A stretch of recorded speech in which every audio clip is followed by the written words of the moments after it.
I am tired of myself.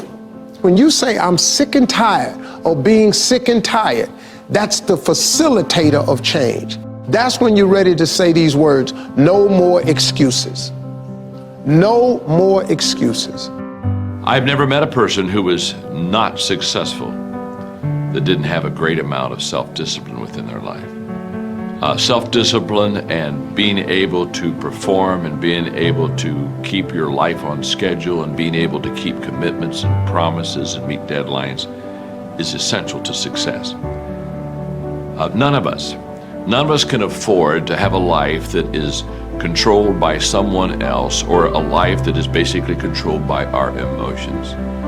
I learned many years ago that there are two kinds of people. There's the type of person who says, I'm going to wait till I feel like it before I do it. And then there's a person who says, I've got to do it so that I feel like it. One will never get anything done because they're still waiting to feel the moment to move. And the other person says, no, I need to move, and then I will begin to feel the moment. Sonia, self-discipline is essential in your life and in my life if we're going to get things done. So I have a challenge for every one of you this weekend. The challenge is simple. As you go through your weekend, and sometimes it's kind of hopefully an easier time of your week, ask yourself, am I practicing self-discipline in my life? Am I doing the things that I should do because I need to do them, or am I kind of waiting to feel the moment? If you don't know this quote, live by it. One can have no smaller or greater mastery than mastery over oneself. That's Da Vinci. Da Vinci did amazing things with his life. I wanted to do equally amazing things with mine. And if that's the game that we're playing, if I can construct my belief system, if I can choose at any moment to believe something that's more empowering than I was believing the moment before, and that will actually find its way into my actions, allow me to do things that I couldn't do the moment before, then it's like that moment in The Matrix where Neo realizes he knows Kung Fu. And that's like, as funny as that is, that's how I think about life. To me, the very fundamental purpose of life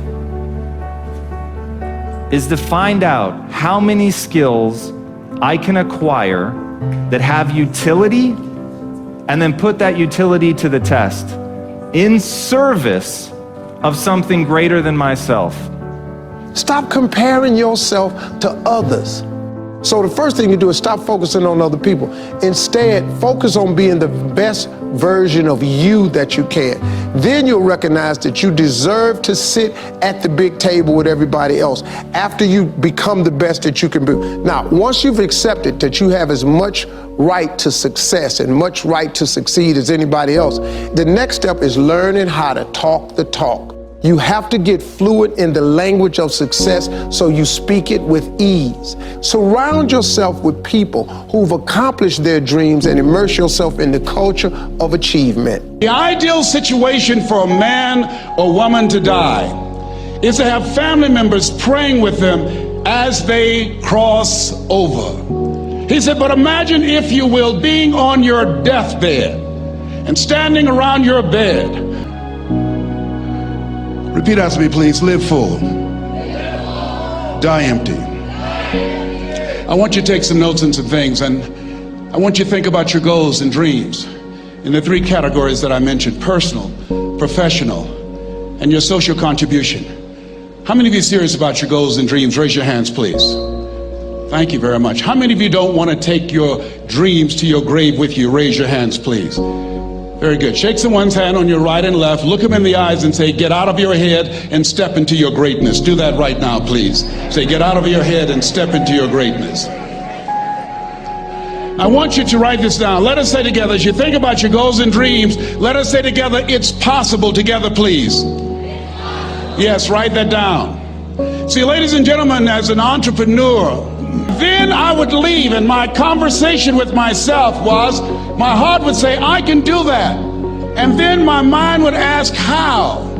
How would you do that, Les Brown? See, when I was in the 5th grade, I was identified as EMR, labeled educable mentally retarded. Put back from the 5th grade to the 4th grade. I failed again when I was in the 8th grade.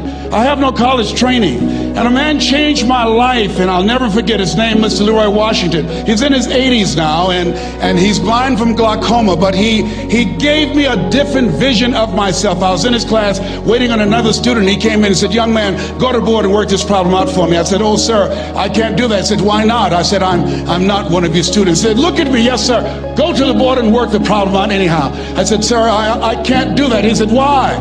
I said, "Sir, because I'm educable mentally retarded, sir. I'm in special education."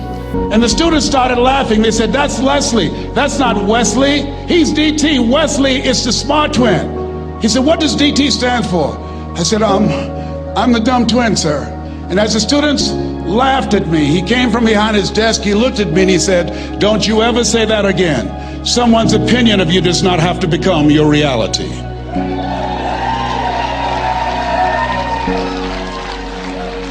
On one hand, I was humiliated, but on the other hand, I was liberated, because he looked at me with the eyes of Goethe, who said, "Look at a man the way that he is, he only becomes worse.